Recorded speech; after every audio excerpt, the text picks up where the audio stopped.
আমাদের চারপাশে অযত্নে অবহেলায় বেড়ে ওঠা অনেক লতাপাতার ভিড়েই লুকিয়ে থাকে দীর্ঘায়ু লাভের গোপন চাবিকাঠি।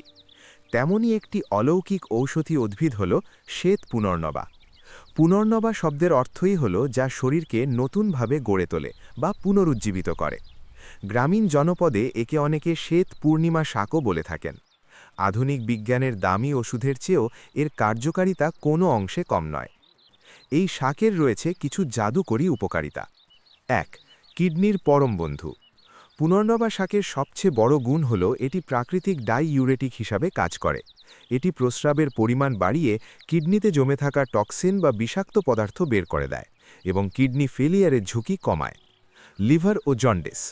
লিভারে যে কোনো সমস্যায় বা জন্ডিস নিরাময়ে এই শাকের রস মহা ঔষধের মতো কাজ করে। এটি লিভারের এনজাইম ঠিক রাখে এবং মেদ কমাতে সাহায্য করে। চোখের জ্যোতি ও প্রদাহ। শরীরের যে কোনো জায়গার ফোলাভাব বা প্রদাহ কমাতে এর জুড়ি নেই।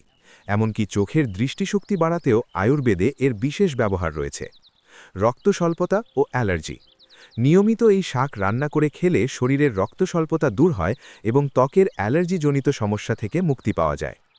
সতর্কতা ও ক্ষতিকারক দিক।